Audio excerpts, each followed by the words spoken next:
Dear Diary, making the decision to immigrate to Calgary felt like I was placing an Amazon order for freedom, endless possibilities, social security, and a beautiful world of seamlessly integrated multiculturalism. Only instead of autofilling my credit card information, clicking buy now, and receiving my package the next day, I spent months filling out paperwork and acquiring various documentations. And I spent years waiting for my visa. And when my metaphorical package finally did arrive, it wasn't exactly what I ordered. We're Onya and Tomi, and on Diary of a Niger Immigrant, we're talking about what happens after you buy that one-way ticket. We'll chat with guests and hear their immigration stories. We'll commiserate, celebrate wins, and gossip about recent microaggressions. Buckle up, y'all. This is part 2 of our conversation with Chimdi. If you missed part 1, be sure to check that out first, and then join us back here. Happy listening. I can't help but shake off. I feel like your love for psychology has something to do with you processing your own experiences as well. Would you say you studying psychology has played a role in you processing your experiences with the whole picking you out in the middle of the class and asking if you speak Swahili and those kind of stuff? Because you didn't really speak about it when you were growing up, did you? No, I never really talked about it because it just wasn't really something that I felt like was worth talking about. Yeah, but I would say definitely yes. I would agree that like me doing my master's is the education that I received within my master's is something that kind of led me to identify and like deep some of the things that was going on when I was younger, right? The main one is actually my like social anxiety because most people would classify me as an extroverted person. So typically like when you're extroverted, like nobody thinks that like you like when you walk into a room like you're comfortable, right? Like this is your niche, like this is what you love, right? Yeah. And I love people, but my friends would never believe me. Like if I go to the club I have anxiety, right? If I go to, like I told you, the movie theater, like I have anxiety. Like I have to set myself up to feel relaxed within the space, right? So maybe if I didn't, I mean, I went to school, so obviously like that's where I got the information from. If not from there, I would have had to like stumble on a book and want to read it to know like about social anxiety, right? And what the symptoms kind of look like. To be able to look at myself in school and be like, okay, like I wasn't dumb. I actually just really struggled with being confined within that room, right? I'm a little bit claustrophobic, but I wouldn't say that it's really claustrophobia. It's just like I have anxiety with people being in the room. Like it's weird, right? Do you feel like you're sort of that piece of you that's very like outgoing and extroverted? Does that feel like it's a performance when it's coming out? Does that feel like when it's happening, then you kind of leave and you get alone, you're like, oh, I can breathe, I'm like, that was exhausting? Or does it feel like an authentic expression that is just you can hold two things at once, you can be both energetic and excited and panicking a little bit because you're around people? What does that kind of feel like for you? I think I want to say it's a combination of both. I do I think people kind of like have maybe from in my 20s, like early, I'm still in my 20s, like what are you talking about? Like my earliest was my 20s. Yeah. Like I wasn't the most confident person, but people have just always thought that I was very confident. Yeah. You look confident. I would think I'm the exact same way. I'm the exact same way. Yeah. It's all an act. Yes. It's definitely like a fake it till you make it thing, right? Yeah. So I don't know. I feel like because that's kind of, it's not a facade that I've given. It's actually just how people have assumed me to be, right? But I think because there is a bit of that assumption, especially now, like in my mid-20s, I think maybe sometimes, I mean, I do go in with a confidence into anything because I feel like it puts me at ease a little bit. Yeah. But It's tiring sometimes, like, you know, if I'm not always like talkative or like high energy or something, like people always ask Chimdi, what's wrong? Like, can I just relax, bro? Like, is it every time energy? Yeah, like, I I want to relax. You're like, I'm actually quite a mellow person. You Is know, that okay with like, can I experience peace? I know. You know, like, Yeah. I love to be the life of the party. I am the life of the party in a lot of situations, but as I'm getting older, like, I just don't have the strength to be like, I can't be a clown at every child's birthday party. Do you know what I mean? Like, I just can't, right? It's not my destiny to be a clown. Oh So, my God. yeah. It's so true. Yeah. That's interesting. Mm-hmm. So now let's take it to Mm-hmm. your experience going back to Nigeria. Uh-huh. This was your very first time of going to Nigeria, right? Mm-hmm. How was that experience, and how did your claustrophobic? How do you say it? Like like claustrophobic or like social anxiety. Yeah, how did that play a role Mm-hmm. in you like just enjoying the whole Nigerian experience? What city in Nigeria did you go to? I was like, Lagos. Lagos. I was like, I mean, obviously we're talking with Marcus. Lagos. Like, obviously, yeah. Who knows? Maybe you went for a wedding. Oh, and I you wish. had to go back home. I wish. That would have been more fun, I think. Yeah. So what took you to Nigeria? Anyways, like my dad had like like my parents grew up there, obviously, right? Mm-hmm. So he, like, I guess the school that he went to, they have like a reunion every year, but it's not always in Nigeria. It's like last year they went to Singapore, next year they're going to London. Like, they go to different places, right? So they're like, oh, like these children, like, we've never been to Nigeria before. Like, let's take them since it'll be organized, whatever. So we just pulled up. That's cool. Yeah. How long were you there for? Like 6 days. Okay. Yeah. How was that? Let's Talk about that. The thing is, like, I don't even know what I can say because I don't want to offend anybody. Rip off the Band-Aid. Yeah, Look. say it all. If Okay. you hated it, that's fine. Like, I don't think I hated it. I think I needed another week there Fair. because it's like, when, like, some people, like, when they come to Canada for the first time, it's culture shock. Like, me going to there, I'm Nigerian, but like, it was culture shock, right? Yeah. I got there and I also was much more scared. Like, I was scareder than I needed to be, right? My friends are always talking about, the ones that grew up in Nigeria, they're always talking about, like, oh, like, you're so, like, Oyibo, blah, blah, blah. Like, leave me alone, right? You know? Like, everybody's talking about me being kidnapped or held for ransom. Like, nobody's kidnapping me and nobody's, I'm not the president's daughter. It is literally, I remember some uncle being over London just talking. They were literally spending hours just talking about Nigeria. And he was like, oh my gosh, if you go to Nigeria and you don't have money, you'll die of starvation. If you do have money, the robbers will kill you. Either way, you go, you'll die. You must die. Literally, yeah. They just start talking up so much. And then you show up and you're like, I'm filled with fear. Like, I don't want to go. Like, I can relax. You know?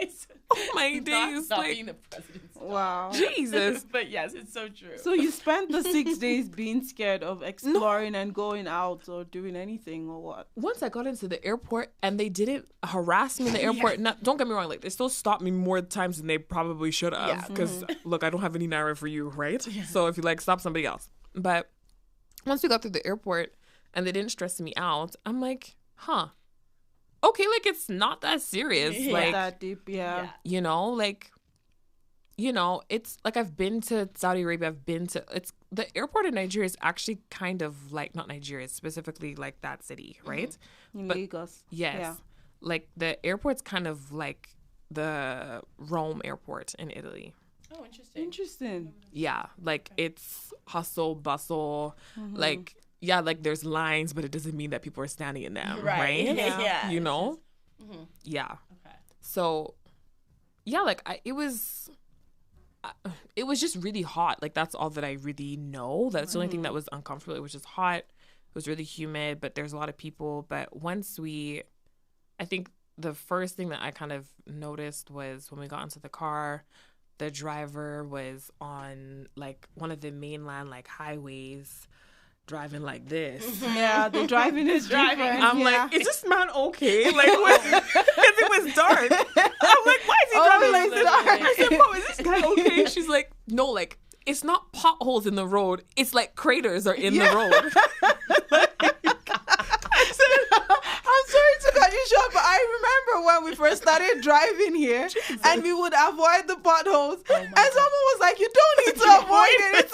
But that's what we're used to. Right, We're used like to dodging the Oh my No. gosh. Like this guy took a video of it with my phone just to show my brother like driving like this. like a I'm bumper like, car. what? Literally. Jesus. And then it's the next day when we now had light outside from the sun. Yeah. Yeah. I'm like, okay, there's really big holes in the Roads road. are crazy. I'm like, that's why I was driving like that. It's making sense. Yeah. But That's so funny. yeah, like True. the place is nice. I think we just started on an L. Like we stayed, I'm not going to say the hotel because I don't want to put anybody's name in the bin. But the first hotel, we stayed there for less than a night, right? Really? On the mainland. It was right on the beach. Oh, Really? It was a resort, right? That's cool. I really wanted to like spend time. Okay. Look. No. Okay. Then, Look, That's what they thought when Yeah. they heard it. Sounded very nice. I've been to a couple resorts, right? That wasn't a resort. That was a shack. Wow. No. We got there, bruh. Like, don't get me wrong. I'm not like, I don't have Ritz-Carlton money. I mean, I've stayed in the Ritz like once, right? But it's not every time Ritz, but it's not every time that either. Yeah, because this was a exactly. mad town. Like what do you call it? The floorboards in the room were gone. Oh. It was just like dirty, like Yeah. the door to the toilet just wouldn't close.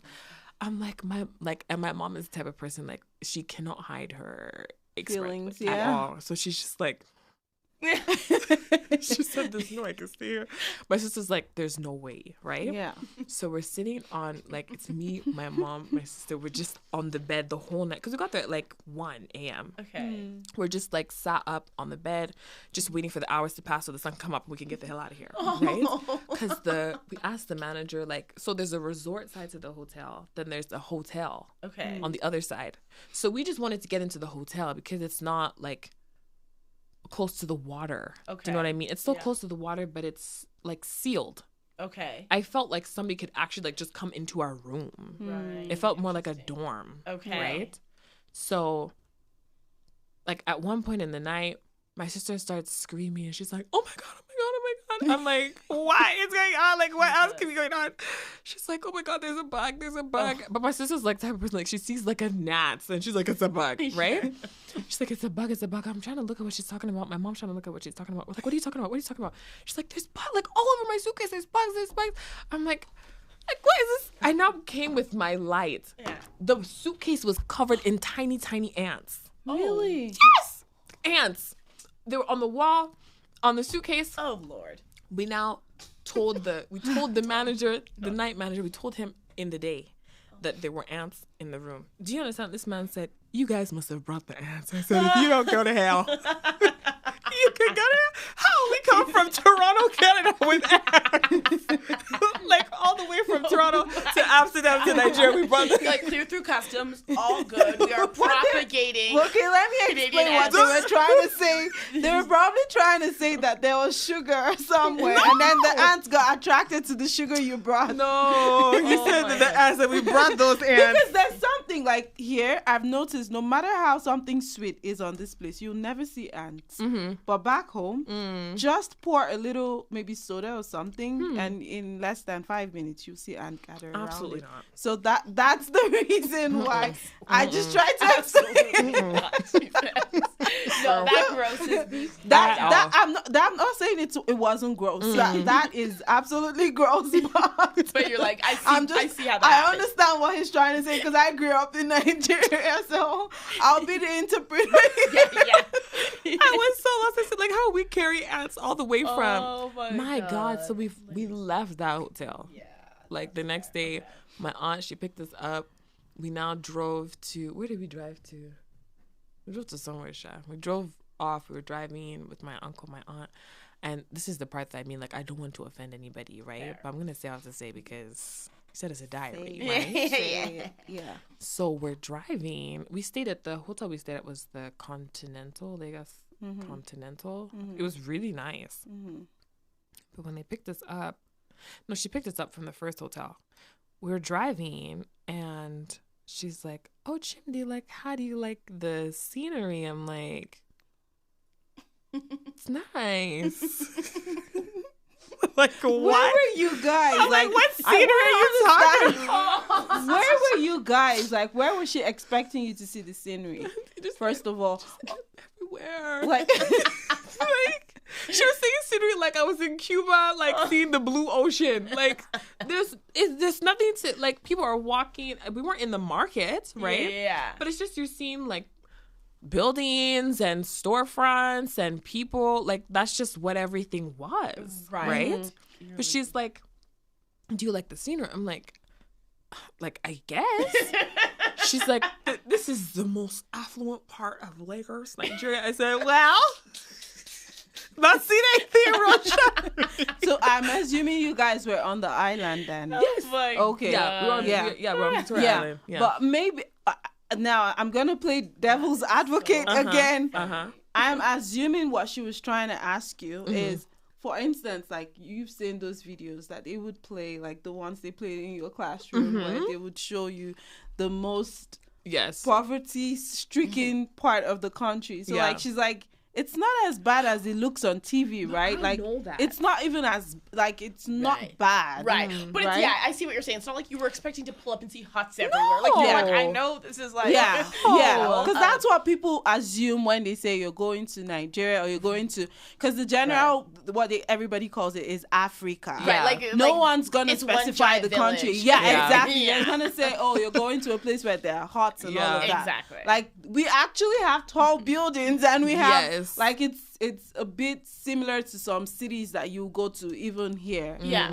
So like, it's a major city. Just exactly. Like, yeah, totally. So maybe that's what she was trying to say. Like, you can see it's not really poverty stricken, and people are not running every time. I wouldn't have thought. Maybe if I was 14, like, I would have thought like, oh, like, I'm gonna pull up the African safari, right? Right. But like, at my age, like, and I have friends, and you know, the way everybody's talking about the hottest babes are in Lagos, Nigeria. Like, Yeah, how was that for you? Like, I didn't get to You see didn't anybody. see. Oh, right. Did you guys even go out? I Oh my told gosh, you, I like, if didn't- you I did not didn't- see anyone go out. hot, then you did not go. Like, don't get me. Guys, Hey, go don't out. get No, me wrong. I'm just wondering. Don't get me Because wrong. I hear like the trending thing now is everybody's really fixing wanna their go out body, dancing. and everybody Oh, has. okay, yeah, I big- saw all I of never- that. Yeah, exactly. Yeah, I like, saw all the of that. nightlife is really good. We didn't get to go out. Like, we just went to one like lounge. It was outside though, like right by the water as well. That was nice. It was cool. I feel like I would, if I was gonna redo it, I would go with my friends, right? Yeah, like, don't get me wrong, like, there's some people in Nigeria that look really nice. You know what I mean? Like, there's some handsome, like, gentlemen, and there's some beautiful ladies. But like, we didn't go to, I had I had 2 dresses in my suitcase to go to the club. Like, I was saying I'm going to the club. I'm not a club girl here, but anytime I leave the country, like, I must enter the club. Like, why else am I here? Right? Just to experience, you know, the experience. But we didn't really, like, we spent mostly like going to, I'm gonna destroy the name. Go ahead, no worries. Okay, so we went to like the marina side, right? Yeah. Drove through the market. I don't know if the Balugu market is also. Balogun, Yeah, that's where we went as well. Then we went to, like, we had dresses made, so we had like, you know, we went to the tailor. We went to, like, there was one like big event that we went to as well that we wore our dresses to. Like, that was cute, but like, the people that were there obviously, like, not my age, right? Sure. Granted, somebody did try to speak to me at the event, but everybody should respect themselves, right? Because don't do that. Like, don't. So how did they try to speak to you? Like, I'm Like, trying to understand. Because I was trying to figure out my hair, because I wanted to get my hair braided before I came back. So I was talking to, I just bumped into this girl inside of the store. She had her braids done. She gave me the Instagram page. It's a mobile service. So I'm trying to text the girl, but like, there was no Wi-Fi, and my mom's connection was only connecting at a certain area in the hall, right? So I'm standing in the hall trying to chit chat with this girl on IG, and then I kind of noticed somebody in my peripheral, but like, I just don't really notice people unless like it's really important to like notice you, right? I'm not trying to talk to anybody. I don't know anybody. So right? So this person, like he came up to me and he was like, "Oh, like you look like you're like, are you okay? Like you look like you're like struggling." I'm trying to like hold the phone and type on the other phone to keep the connection. Blah blah blah. Right? So he came up to me and asked if I'm okay. I said, yeah, I'm okay. Then next thing you know, he started saying his name is Chukwuemeka. I said, what? I said, what does that have to do with my phone? Chukwuemeka. Chukwuemeka. What does that have to do with my phone? What does that do with my Wi-Fi connection? I'm looking at this man like, this is somebody's uncle, right? Like, don't get me wrong. He was still like good looking. He was a handsome guy, but I'm not here for that. I'm here for the connection to my phone. I thought it was the other connection. No, absolutely not. No. Oh my God. He even told me his name. I'm like, okay, cool. He's like, what's your name? I'm like, it's Chimdi. He's like, oh, you're Nigerian. I'm like, yes. Like, this is a Nigerian function, right? He's like, oh, like who are you? Like, how are you here? Like, because it's like this is the main event for my dad's reunion, right? They call themselves like the old boys, right? Old boys association. Old boys don't talk to little girls. So he was part of the old boys, not like he was a child of the old boys. Thank you. Oh, you're joking. Yes, but it's like These generations. sugar daddies in Lagos. But it's multiple generations. Multiple generations. Okay. So it's not like he's like the same class as me. Yeah, he's not the same class as my dad, but still, respect yourself. So, respect yourself. So he's like, who did I come with? Like, who am I here with? I'm like, oh, I'm here with my parents. He's like, your parents? I don't know if I look like a 55-year-old woman. But don't do that. Your parents are alive? Like, what is that supposed to mean? Why are you so shocked? Am I not supposed to come from parents? Am I supposed to drop from heaven? He's like, oh, you're here with your parents? I'm like, yeah. Like, do you want to meet my dad?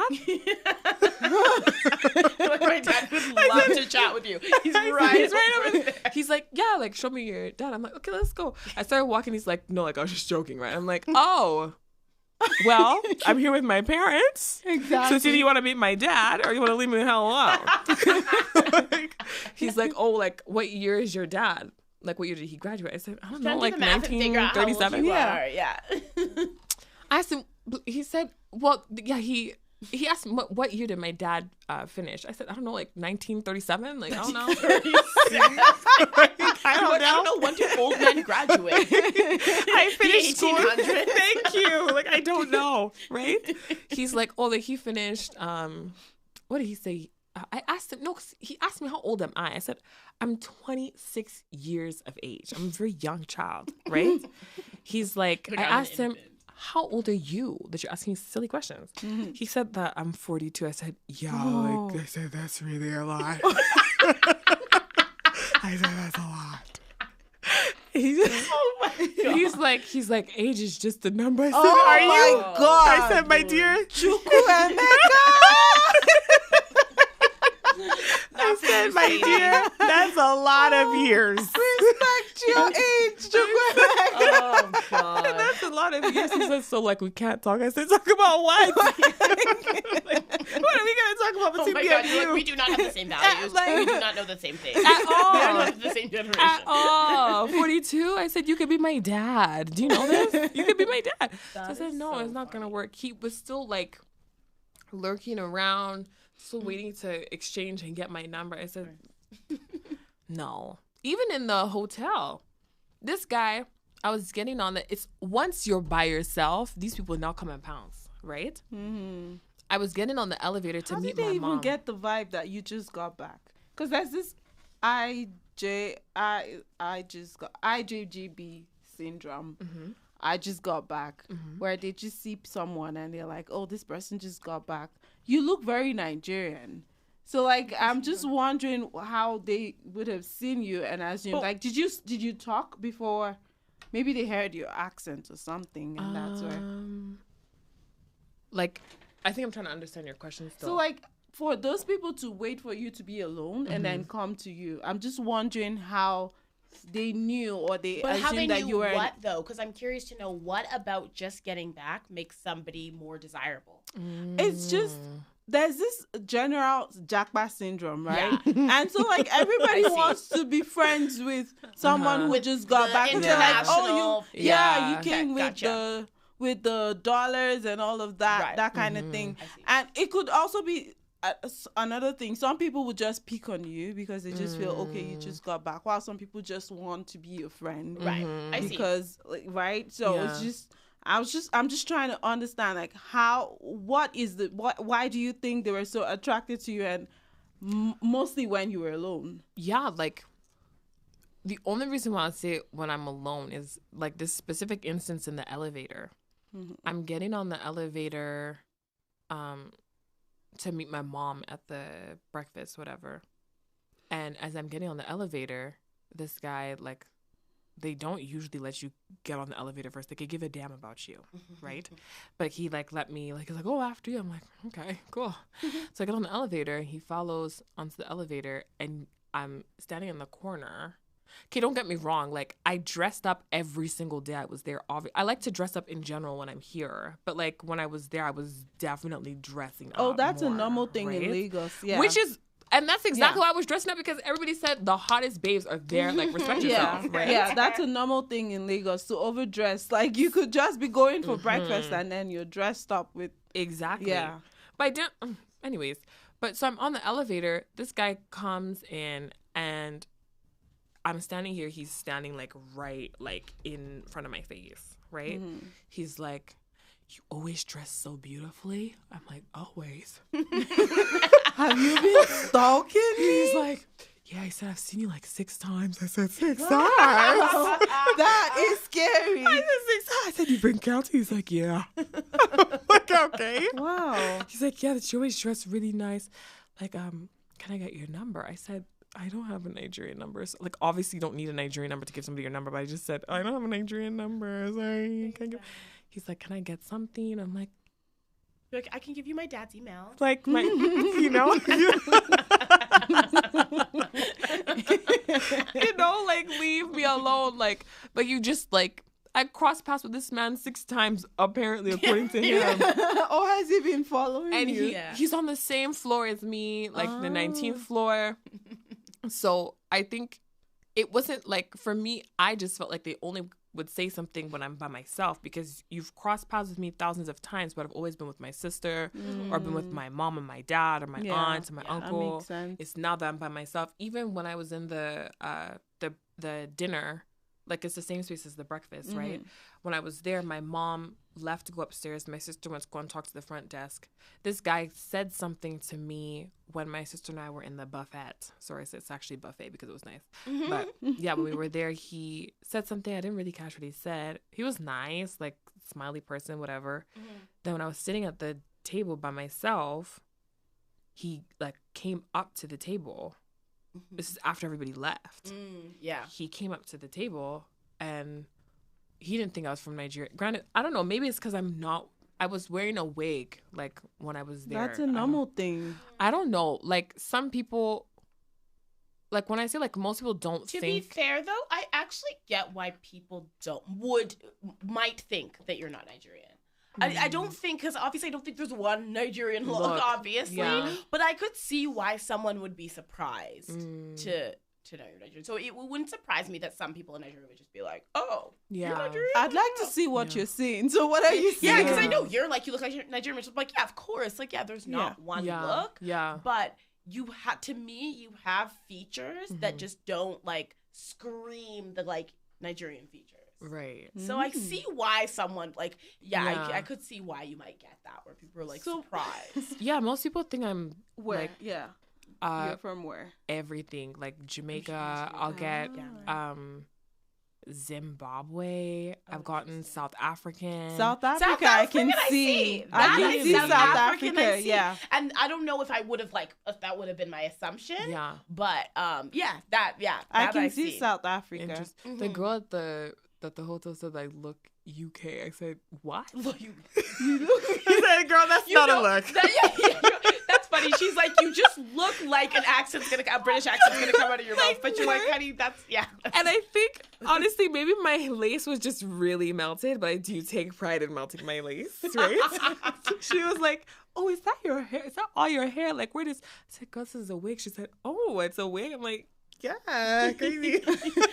That is so funny. Yeah, I don't know. To be fair, though, I do feel like the whole like approaching wage or whatever. I feel like that feels pretty universal. That feels very just across the board. How obviously they're like scouting it out, and then once you catch you alone, they're like, okay, Hunger Gang. Like with it here, there. Like I just feel like that's just a thing. In Jamaica, it's different. Oh yeah.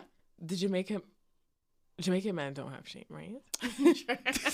They don't. So you're like, they're not gonna wait till you're alone. No, they'll come and say something to everybody on the table. Get rejected in front of this whole group of people. Honestly, I respect that. I admire the gall that it takes. They don't give a damn at all. Well, that's cool. Yeah. But my takeaway from your experience to Nigeria is you have to go back again. Yeah. But this time with your friends and actually have the full Nigerian experience. Did you eat Nigerian food? You usually eat Nigerian food, right? Here. No. Really? No. So... Yeah. Okay. Why I assumed that, I'm sorry I assumed that, but why I assumed that is from our conversation. You mentioned something about, yes, you grew up here and everything, but home... You were raised like a real Nigerian kid and all of that. Yeah. And being raised as a real Nigerian kid, food is also involved, apart from the discipline and all of that. So like now, maybe I had my own definition of being raised as a real Nigerian kid is. Could you tell me what your experience as a child who was raised as a real Nigerian kid was? When I say a real Nigerian, like, I would say... I would probably speak more to like the discipline and like the strictness of a Nigerian house. Some people that if I tell them, like I've lived here most of my life and my parents are Nigerian, they would just assume. Some of them are like surprised, like, oh, like you actually like really well trained, like because I have Nigerian parents. Like, right. What are you talking about? Right? Yeah. Like I never really felt like I had to live in Nigeria to have that experience in terms of like how you're raised, right? Because at the end of the day, like our parents are from and have been raised in the same place, right? So it's the same like regime. It's just in a different country, right? So like I know how to cook, right? I don't really cook Nigerian food because it actually just takes way too much time, right? In my personal opinion, it's much easier to like cut up sweet potatoes and put in the air fryer. You know what I mean? Like it's really you can't cook jollof rice in the air fryer. I mean, you probably could, but like I'm not going to, right? Fair. So being raised as a Nigerian child, it's just like like it was just I grew up in a strict household, right? Like you follow the rules. Yeah. Period. You don't talk back. Right? Yeah, you don't talk back. Like respect yourself. Simple stuff like that. Yeah. Yeah. So. You don't have the Nigerian palate, I assume. Like, okay. What's your thought about the food? I like Nigerian food, but there's some things that I don't know, and there's some things I will never eat in my lifetime. Yeah, like my friends, like their mom offered me. This is the first time I even heard of because. My mom didn't make it in our house, but like shaki is what it's called, I think. It's a kind of meat. It's awful. It's sold in Superstore. Look, it's it's tribe. It's what? Tribe. Yeah, it's called tribe. Like that's the English name. Yeah. Okay. Yeah. It's awful. Like it was a goosey soup. She put there was stockfish in it. There was beef in it. Not stockfish. Well, I guess stockfish, dry fish, same thing.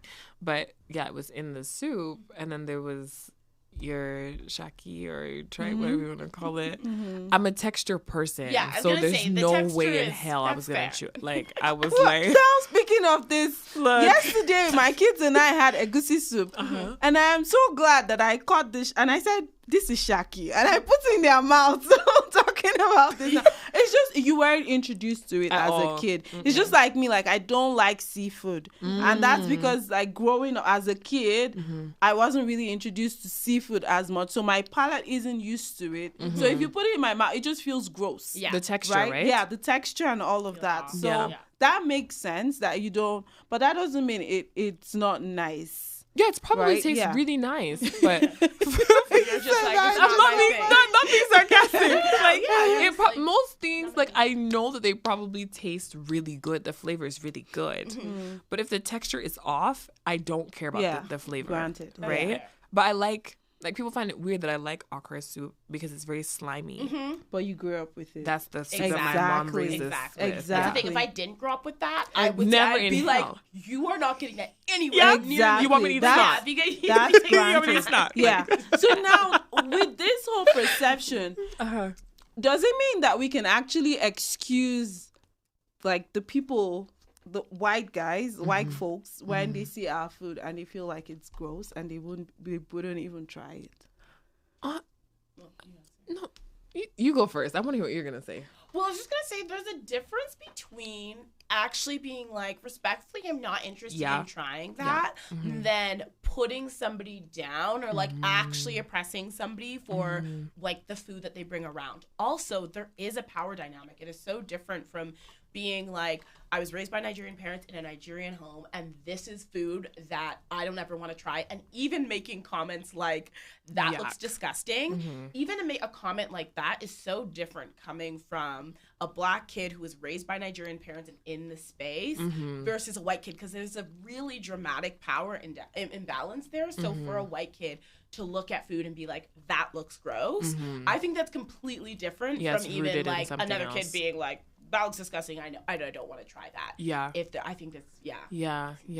But what do you think? I definitely hear that, actually. I think for me, I think I just, I don't know.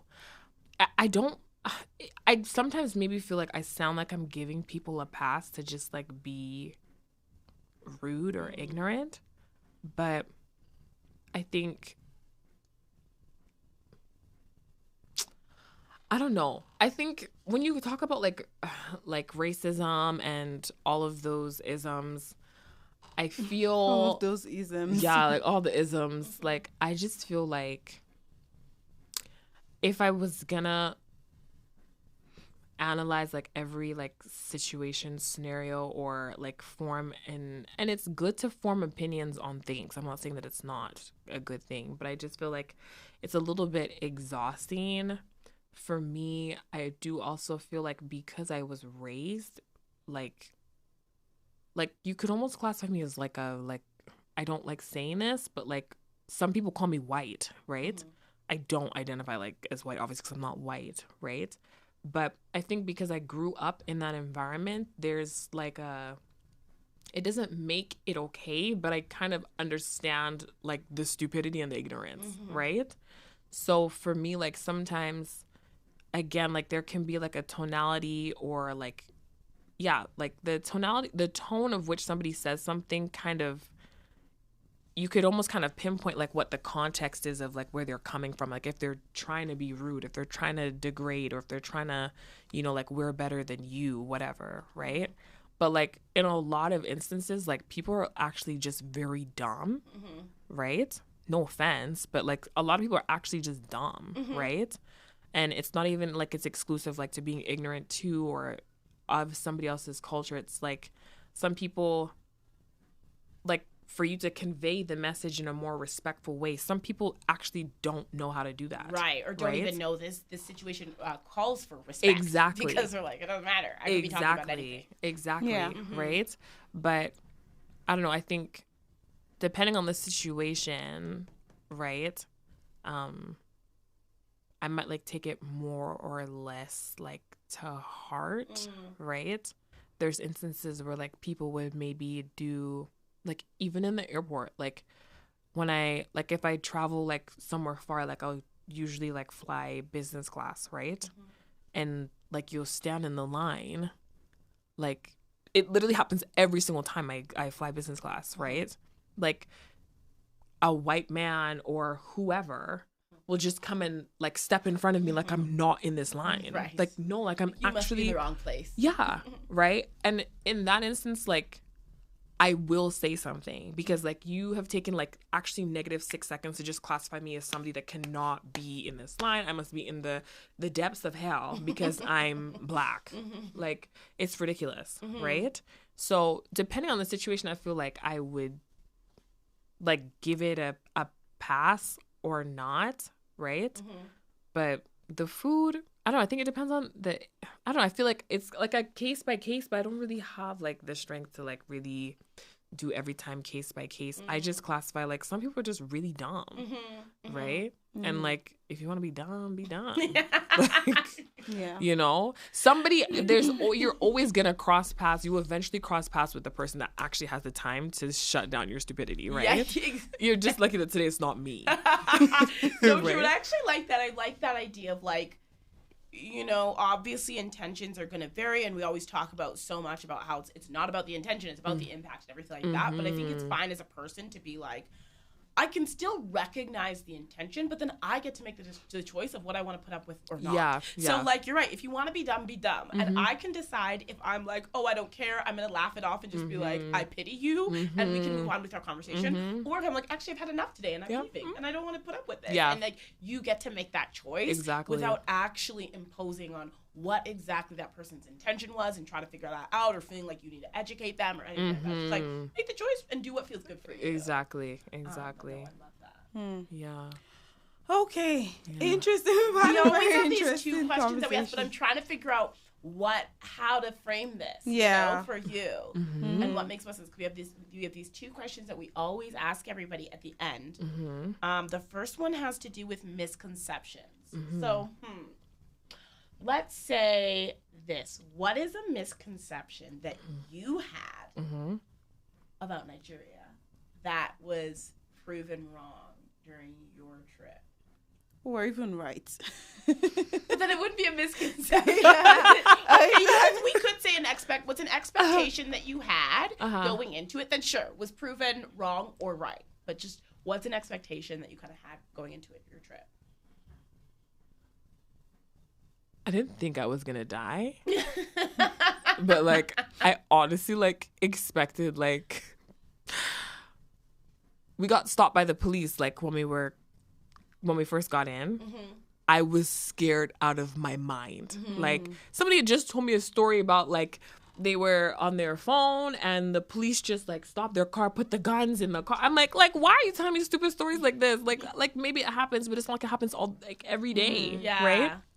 So fair. I think like my misconception was that like you really have to like safeguard like your whole life and everything like when you're there. Yeah. Right? Like nothing's safe at all. Like nothing is, it's no holds bars, like it's, you know, just but a chaotic military constantly. Like, right, yeah. You know, like I just got into I landed, got into the like this person told me that he told me that I shouldn't fly business class because the people in the airport are all in cahoots with each other. That as you're landing, that the person that's landing the plane is telling the people that are deloading the luggage in the airplane that this person looks like they have money, this person looks like this person looks like that. So just wear your sunglasses. He said I should go with my hair I should take off my wig and just wear my cornrows. I said, like, who am I hiding from? Wow. Meanwhile, my mom came. Don't get me wrong, I didn't go there with my cornrows because, like, I don't know what that means. But my mom, she came. She wore her heel. That's my mom. Like, she wore her heel. She wore her hair. She wore her outfit. Her jewels. I said, if I knew you were gonna wear that, I would have worn something else. You're trying to look as poor as possible. Like as poor as possible. Like everybody was telling me, do not. Wait, like that. Who are the people that I took off my Apple Watch and put it in my luggage. Who are the people that you knew that feeding you all these things? Everybody. So you actually have friends that are Nigerian and grew up in Nigeria, or They haven't been here for up to 5 years. That's like they haven't been here up to 5 years. That's That's funny. Yeah. And you told me to go and remove my Apple Watch and put it in my luggage. Like, that's not dissimilar from what I heard. I also feel like part of it is that like Nigerians are very dramatic. Yeah. And they're big storytellers. Yeah. Oh my So I feel like days. that's part of it. But it's true. That's not literally when we went. We had our drivers and everything like that. My uncle had set everything up for us. So we get our drivers, if there's like private company, everything like that. We pull up to this place. We're like, okay, this is our hotel. Like, great. We pull up to our hotel. We're like, yeah, thanks. My uncle like pulls up with this other car service. He was like, I wasn't about to tell your car service where we were actually staying because they would have come back and robbed us. So he pulls up with this other car service. He's like, get in. Then they take But wait, let me play devil's advocate here. Look, apart from it being very dramatic and all those things, like so in some cases, like some things happen because maybe they know where you are. Yeah. Like some people have had that experience, and maybe they're just being overly protective, right? But that doesn't mean it'll happen to you. But they're just trying to avoid a Yeah. situation like that. But it's not like, I'm not saying it's a shithole or it's it's like there's some sense of insecurity and all of that, and then you also get tasked by the immigration and all of that. But it's not as dramatic as that you have to look very poor, Right. or you And have to don't wear pull up shoes. with another vehicle and Just like, get in. That kind of thing. No, it's not that Oh bad. my But some days. people just like to be very safe Yeah. than right. Yeah. It's just like, oh, I don't want them to. But at the same time, you don't want to put unnecessary attention on yourself. you know? Right. So some people who live in Nigeria, like, there's so many affluent people and they fly business class all the time. You would never catch them in economy or Right. you see them in business class or first class. So like very affluent people, they are celebrities, they are social media, those people who have over 2-point-something million followers, who are very like socialites, who are very popular in Nigeria. Well-known. And people are like, oh, hey, David, all that kind of thing. And Yeah. people go after them. So there are people like that, and they still fly through those same airports. Yeah. Exactly. Some It just people doesn't fly surprise me private that- jets, right? Yeah, totally. So it's It just doesn't surprise me that was advice you were getting. Yeah. Because I do feel like people are Yeah. very much like, if Yeah. you're not used to it, if you're not comfortable, this is all the things. Yeah. And they do make it sound really intense. Yes. And like really scary. yeah, Yes. yeah. Like I felt like I actually like woo-sawed like when I got there. Like nobody has killed me yet. Like Literally, you're this like, is so Are crazy. you expecting I'm to be killed? alive. Would your I'm parents telling take you to a place where you'd get killed? like, Like when yeah, no, because even my parents growing up, they always made it seem like my parents told me stories like that's. But the masquerades are not like in the city; they're in the village, right? Yeah. But they're talking about how the masquerades they'll just run after you and But masquerades are fun for me. That's not fun. That's not. Like, There's they're nothing fun. fun about that. They were Look, fun. They were if part I of my can't see your childhood face, memory going and to you're the running village. after me, there's a Yeah. problem. No, It There's was a big part of my problem. childhood memory going to the village, because every Christmas we lived in Lagos, but every Christmas we would go to the village to celebrate Christmas, right? And it was just fun to like go watch different masquerades, and you're like, oh, the masquerade's going, everybody starts to run, like it was. Look, that's terrifying. It's not just fun when you get caught by the masquerade. That's So when what it's if I not can't fun. outrun it? What? No, that's terrifying. Even at the Igbo parties, like Nigerian parties and like the galas, when they would bring out the masquerades when we were young, I'd be No, so those scared out ones of my won't mind. come. Those ones won't come after you because they were brought there to entertain. They will just No, come that's and not dance. entertainment. And all of that. They'll come to your It's just a table. story That you is heard that made it torture. very scary. Oh my god. Anyways, That we're is gonna funny. move on to the next question. Okay, final question. Take it away. The final question. I don't know how to reframe this because, like, you weren't born in Nigeria, and so the final question is: what is one thing you wish you knew before buying that one-way ticket? So I would say, what is because we've heard about your childhood and how you said in your words you were naive. So what is one thing you wish you knew growing up that you feel like would have helped you right now? Or have you just locked all those in the box and thrown it away? Help me in what way? So, like, do you, those growing up, like with the whole naiveness and not actually knowing anything about, okay, this is what they were trying to do. They were trying to profile me or something like that. What is one thing you wish do you sometimes wish maybe you shared some of those experiences with your parents? Or I don't want to put words in your mouth, and I don't want to answer for you. Or maybe even just the idea of like, would you change anything? Yeah. Maybe looking back, you're like, no, that was perfect. I'm glad that was the headspace I was in. But was there anything that you would change about the information you had or the understanding of your experience that you had growing up? I would say, if I had to change anything, no. I think I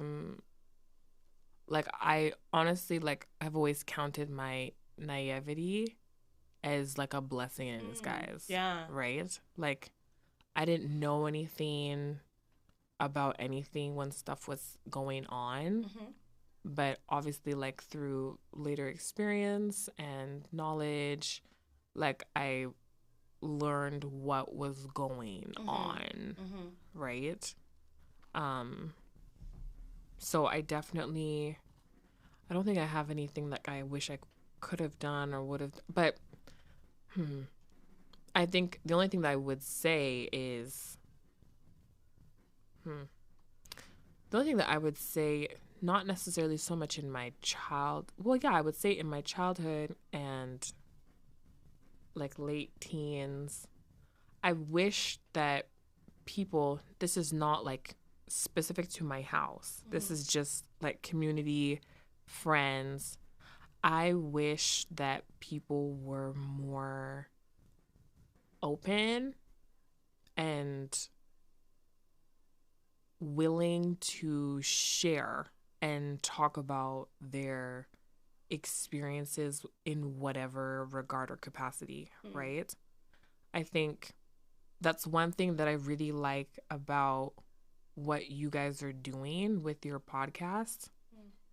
This is like, if you would have done something like this where you bring people on a platform, bring people onto your platform and allow or create a space for them to talk about their personal experiences, stories, whatever, and air it like anywhere, not even air it, just like the situation in itself, right?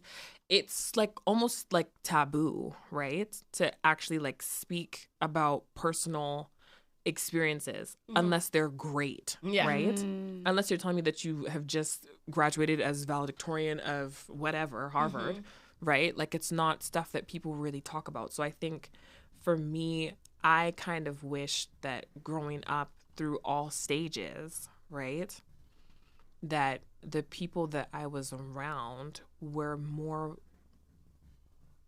I don't like saying that it's not exclusive to Nigerians, but I'm Nigerian. I was raised around Nigerians, right? Like, that's just what I know Nigerian culture to be. Like, nobody really says anything unless it's positive, right? But it's very counterproductive to only speak to things when they're good, right? You can, like, even with, like, being friends that have immigrated to Canada newly, right? Like, there's a lot of power in, like, somebody that's come here new. Like, if you were to meet somebody, okay, like, let's say somebody came new and they met me, and there's stuff that I know, right? Being here forever, like, there's stuff that I definitely know I could show you or take you or whatever. Like, if I just wasn't willing to be open, and or even if I was also, like, let's say I've been here for 5 years and somebody just came new, like, there's a lot of power that the person has that's only been here for 5 years. Like, you've been through the process of trying to come here, trying to write exams to even qualify to come here, right? And I know some people, because I have friends that have been here for maybe only 2-3 years, like, they come here with this idea that it's just going to be unicorns and ponies when it's not, right? You almost, like, have to really humble yourself in a lot of situations because you're coming from a lot of money and now you're here and you don't have a lot of money, right? You know, most people here don't have a lot of money, right? But, like, when not everybody, things are definitely changing. Things have changed, but I feel like when people are more willing to open up about their personal experience, not for themselves, but for the sake of other people, it allows other people to maybe skip out on like bullshit that other people have been through, right? I feel like that's what we're supposed to do as human beings. You can't gatekeep everything. Of course. Open the gates. Like, allow other people to not have to suffer through the same thing that you suffered, right? To whatever. This is not exclusive to people that are immigrating. This is in anything. Like, I'm in makeup artistry. I'm in therapy. Like, I'm like a forever student, right? It's something that I definitely aspire to do with pursuing my doctorate. Again, like, I wasn't the most academically inclined person in school, right? But now I finished my master's. I'm doing my PhD. I'm 26 years old, right? Like, there's a lot of people that maybe have had the same experience as me. Like, they weren't the most academically inclined, but like, there's a lot of ways for you to still be what you want to be. There's a lot of ways for you. I'm not the most studious, but I definitely, like, I still have a high GPA, right? But I figured out what works for me. Like, how could I maybe share my experience, or how could I even help this person to figure out what maybe is their strength so they can also do whatever they want to do, right? But you have to be willing enough and open enough to share the stuff that is not just always great. You have to also share some of the stuff that sucks, right? So that's so true. And I really appreciate that comment about like not gatekeeping and how that works. And I think it's same. So it really goes in reverse also, is that like, we have to be willing to share like when we're struggling, and then that helps other people, that opens the gates for other people to be like, oh yeah, I went through that exact same thing, and here's how I went through it. Exactly. Like, how am I gonna know to share that with you if I don't know that this is the thing that you're going through? And so I think it's just so true on both sides. Like, we have to be willing to talk about things when they're not going great, not just after it's a success story. And it's just like a little piece in our triumphant story. Like, let's talk about stuff when it's happening. When it sucks.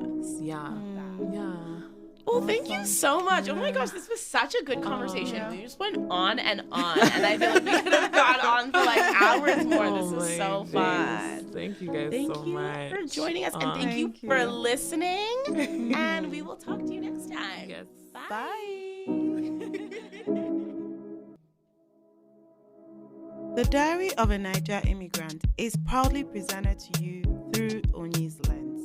You can keep up with us on Instagram by following The Diary of a Niger Immigrant and through Onyi's Lens. Don't forget to rate, share, like, and drop a comment on topics you'd like us to discuss. And I'll see you on the next